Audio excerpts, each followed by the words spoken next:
Hello my dear students, আজি আমি আলোচনা কৰিম ক্লাছ 12 চেপ্টাৰ 4 একদম সিলেক্টিভ কুৱেশ্যন। ইমান অংক পঢ়াৰ তোমালোকৰ এতিয়া টাইম নাই। সিলেক্টিভ কেইটামান অংক কৰিবা বাছ হৈ যাব। তো চোৱা চেপ্টাৰটো ষ্টাৰ্ট কৰোঁ। এতিয়া কি কি আছে, কি কি চাব লাগিব ইয়াতে। কি চেপ্টাৰ নাম কি? ডিটাৰমিনেন্টছ। তো ডিটাৰমিনেন্টছ এইটো চাব হ'লে তোমালোকে কি কি কৰিবা, আৰু যিখিনি চাবা অলপ ভালকে চাবা, আৰু মই যিখিনি সিলেকশ্যন কৰি দিম অকল সেইখিনি চালেই সাফিচিয়েন্ট। ঠিক আছে, তো ইয়াতে চোৱা প্ৰথমে তোমালোকে কি কৰিবা, ইয়াৰে যিখিনি বেসিক কনসেপ্ট আছে, ডিটাৰমিনেন্টছ ওলাই কেনেকে কয় সেই কথাখিনি তুমি জানিবই লাগিব। তো সেই বিষয়ে মই ইয়াতে একো নকওঁ। তো জাষ্ট 4.4 তুমি এটা অংকই ভালকে চাবা, সেইটো হ'ল কুৱেশ্যন নম্বৰ 4। ক্লিয়াৰ? কাৰণ এইটো কৰিব পাৰিলে বা কুৱেশ্যন নম্বৰ 6 হওক বা এইখিনি যদি বা কুৱেশ্যন নম্বৰ 5 হওক, এইখিনি যদি কৰিব পাৰা তেতিয়াহ'লে তুমি এই 4.1 যি যি আছে গোটেইখিনি কমপ্লিট কৰিব পাৰিবা। ঠিক আছে, নেক্সট চাবা প্ৰপাৰ্টিজ অফ ডিটাৰমিনেন্টছ। ইয়াতে চাবা টোটাল 6টা প্ৰপাৰ্টি আছে। ঠিক আছে, সেই প্ৰপাৰ্টিখিনি তুমি ক্লিয়াৰ কৰিবই লাগিব, কাৰণ তাতে তোমাৰ কিমান মাৰ্ক আছে? 1 মাৰ্ক আছে। ঠিক আছে, প্ৰপাৰ্টি 6টা চোৱাৰ লগে লগে তুমি 1 মাৰ্ক পোৱাটো নিশ্চিত। তো এতিয়া চব প্ৰপাৰ্টি কি আছে সেই প্ৰপাৰ্টিখিনি মই ইয়াতে কৈ নাযাওঁ, এই এটা আছে। তো এনেকে তোমালোকে টোটাল প্ৰপাৰ্টি পাবা কেইটা? 6টা পাবা। এই এটা প্ৰপাৰ্টি, এই প্ৰপাৰ্টি,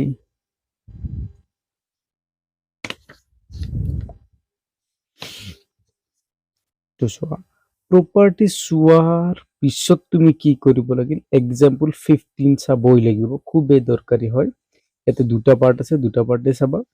তাৰপিছত তোমাৰ কি আছে? এক্সাম্পল 16, দুটা পাৰ্ট আছে, দুটা পাৰ্ট চোৱাৰ খুবেই দৰকাৰ। ঠিক আছে, বেলেগ একো চোৱাৰ দৰকাৰ নাই। নেক্সট তুমি কি কৰিবা? 4.2 কি কৰিবা? সো ইয়াৰ পৰা তুমি চাব হলে 9, 10, 11, 12, 13, 14 এইকেইটা চাবই লাগিব, কাৰণ ইয়াতে প্ৰত্যেকটা অংকই দৰকাৰী। আৰু লাষ্টৰ তোমাৰ 14 কোৱা, 13 কোৱা, এই অংক দুটা বেছি দৰকাৰী। ঠিক আছে, বহুত বাৰ অহা অংক আৰু এইবাৰো অহাৰ চান্স আছে। তথাপি তোমালোকে কি কৰিবা? 9ৰ পৰা ষ্টাৰ্ট কৰি আপ টু 14 নাম্বাৰলৈকে চাবা। ক্লিয়াৰ? নেক্সট তুমি কি কৰিবা? 4.3 কাৰণে কি কৰিবা? ইয়াতে চোৱা কুৱেশ্যন, এই যে ইয়াতে তিনিটা আছে, যিকোনো এটা চালে হ'ল, মানে জাষ্ট তুমি প্ৰচেছটো চাবা। ক্লিয়াৰ? কুৱেশ্যন নম্বৰ 2 ভালকে চাবা, তাৰপিছত কুৱেশ্যন নম্বৰ 3টো তুমি চাবা, যিকোনো এটা চালে হ'ল ভালকে, আৰু কুৱেশ্যন নম্বৰ 4ৰ যিকোনো এটা অংক ভালকে চোৱা, কাৰণ দুটা প্ৰচেছ একে টাইপৰ। ক্লিয়াৰ? বাস এতিয়া চোৱা মাইনাৰ্ছ এণ্ড কোফেক্টৰ্ছ। মাইনাৰ্ছ আৰু কোফেক্টৰ্ছ কেনেকে ওলায় এই কথাখিনি খুবেই দৰকাৰী, ভেৰি ভেৰি ইম্পৰ্টেণ্ট। কাৰণ এইটোৰ পৰা তুমি এডজইন ওলাব লাগিল বা ইনভাৰ্ছ ওলাব লাগিল, এইবোৰ ওলাব হলে তুমি মাইনাৰ্ছ এণ্ড কোফেক্টৰ্ছ এইখিনি বিষয়ে জানিবই লাগিব। ক্লিয়াৰ? তো তুমি ইয়াতে কি কৰিবা? এক্সাম্পল 22 সেইবোৰ ইমান এটা নকওঁ ইয়াতে। তো চোৱা ইউজি 4.4 তুমি কি কৰিবা? কুৱেশ্যন নম্বৰ অকল 4টো ভালকে চালে হ'ল। ক্লিয়াৰ? ইয়াতে এইটো অংকই অলপ টান আছে বা হাৰ্ড আছে, বাকীখিনি হৈ যাব ইজিলি। এডজইন অফ মেট্ৰিক্স এইখিনি ওলাব হলে তোমাৰ মাইনৰ বা কোফেক্টৰ নলেজখিনি লাগিব। তো 4.4ৰ যি মাইনৰ আৰু কোফেক্টৰ আছে এইখিনি কনচেপ্ট ক্লিয়াৰ কৰিবা।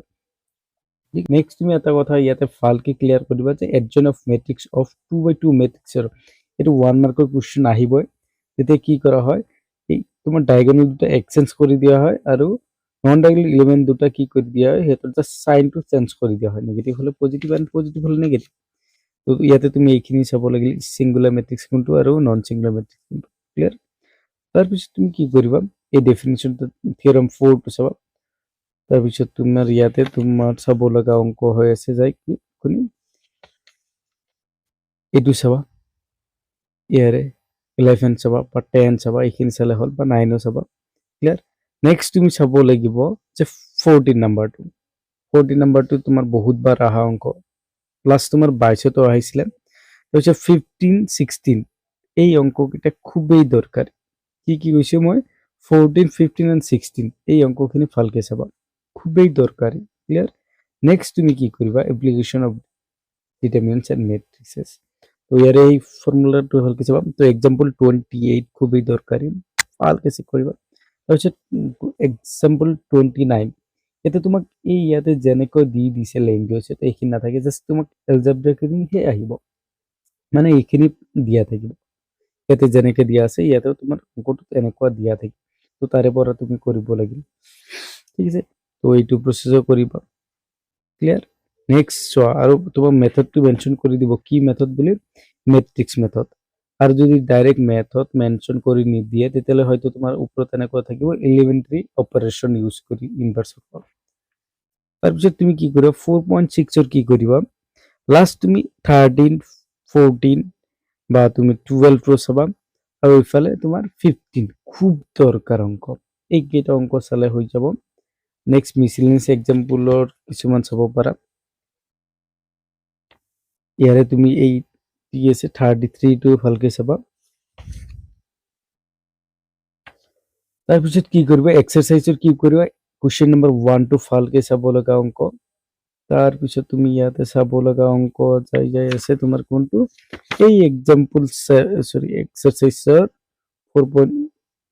লাষ্ট তুমি চাবা ইয়াৰে 7 নম্বৰটো, আৰু ইফালে কি কৰিবা তুমি 11, 12, 13, 14 এই অংককেইটা চালেই হৈ গ'ল। ক্লিয়াৰ? বেলেগ একো অংক চোৱাৰ দৰকাৰ নাই।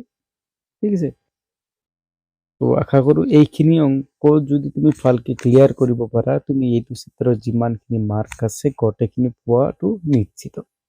তো ইয়াৰ পিছৰ চেপ্টাৰ, ডেট মিনছ চেপ্টাৰ 5ৰ ইম্পৰ্টেণ্ট পাব হ'লে কমেণ্ট কৰা। কমেণ্ট বহুতকেইটা কমেণ্ট পালেহে তোমালোকৰ নেক্সট চেপ্টাৰটো বনাবলৈ বা এইখিনি কৰিবলৈ মোৰ এনাৰ্জি আহিব। ঠিক আছে, থেংক ইউ ফৰ ৱাচিং, আৰু লগতে তোমাৰ ফ্ৰেণ্ড চাৰ্কেলৰ মাজত শ্বেয়াৰ কৰি দিবা।